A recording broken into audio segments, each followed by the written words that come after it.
I'm gonna do. This is probably a really inappropriate thing to do because this is really a radio show, but I have a really low budget video for one of my songs, which I gotta show you with my. Does anybody know how to play the chords C and F on the guitar? Make it snappy. We don't have too much time. uh, yeah, C and F, and Jack will play bass.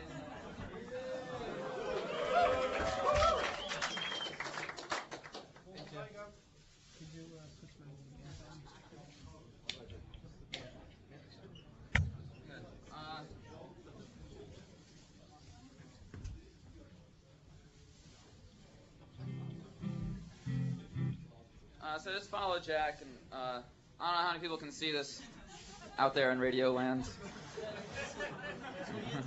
Oh, it's on the internet. Okay, great.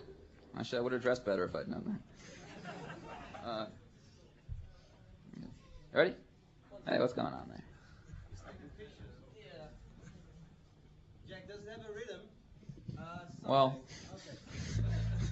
as much as any of our songs do. Ready? It is. All right. See that. Walking up 23rd Street, I was tired and alone. It was late, my housemate would be asleep when I got home. A sign ahead glowing red said the Chelsea Hotel, where Sid Vicious and my friend, drug dealer Dave, once dwelled. A little slower. Okay. The street was black under my feet, which continued their walking, though I was vaguely interested in the folks behind me talking. Two guys, maybe gay, wearing raver-type suits, and a girl wearing glasses who looked kinda cute. Her hair was short and curly, she had a tattoo on her back, which I could see 'cause her red shirt was sleeveless with straps. But I only saw this later, not in my first glance, but I could hear them talking behind me, and as if by chance, she was trying to describe a song I knew well, Leonard Cohen's song about the Chelsea Hotel. And I smiled a smile to myself when she said, there's the song where he talks about someone giving him head on a bed that's unmade, and how the song was outrageous. And that's when I got uncharacteristically courageous. I could have left the three of them laughing and just gone on home, but I turned and I faced her and I said, Leonard Cohen? And she was shocked and surprised, but she looked very happy, as she now had a witness to back up her story. She looked at me with her spectacled eyes and said, see, I told you, to the two other guys. And my tale might have ended right there and then, except we started talking about Leonard Cohen, and how his lyrics were cool, and how he sang so sincere that it must have been true, and it happened right here. And though usually off the bat people don't find me that great, there we were laughing and strolling like we could really relate. And though we didn't mention the headline, it was alluded, and our conversation was better because her friends weren't included. The guys were more into each other, at least that's how it seemed to me.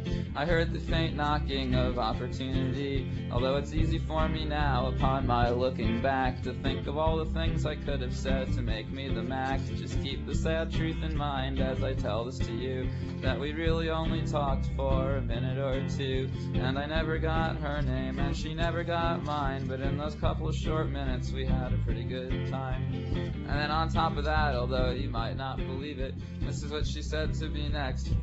As I repeat it, the line about getting the blowjob that Leonard sings, she said it made her want to do naughty things. And right about then I should have asked if she knew what the Chelsea charged if we got a room for two.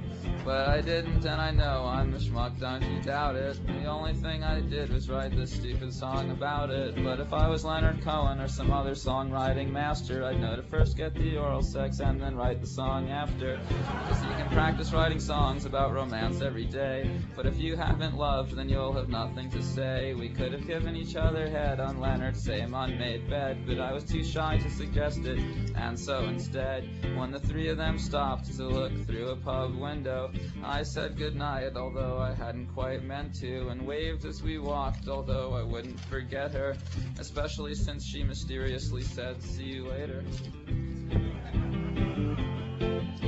So now every time I'm walking, I hope that we meet. And on purpose, I always go up 23rd Street, where the sign glowing red says the Chelsea Hotel, where Sid Vicious and my friend drug dealer Dave once dwelled.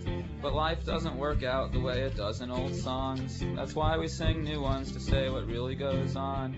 But if I could pick up again and meet her and pick up where it ended, maybe I'd play her the song and maybe she wouldn't get too offended.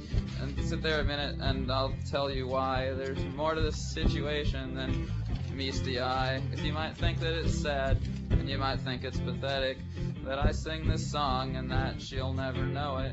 But if you think for a minute about just what that means, then you'll realize it's actually a wonderful thing, that all around the world there may be folks singing tunes for the love of other people that they barely knew. And it puts a smile on my face, yes it do. And let me tell you that you ought to be smiling too, because the next time you're feeling kind of lonesome and blue, just think that someone somewhere might be singing about you.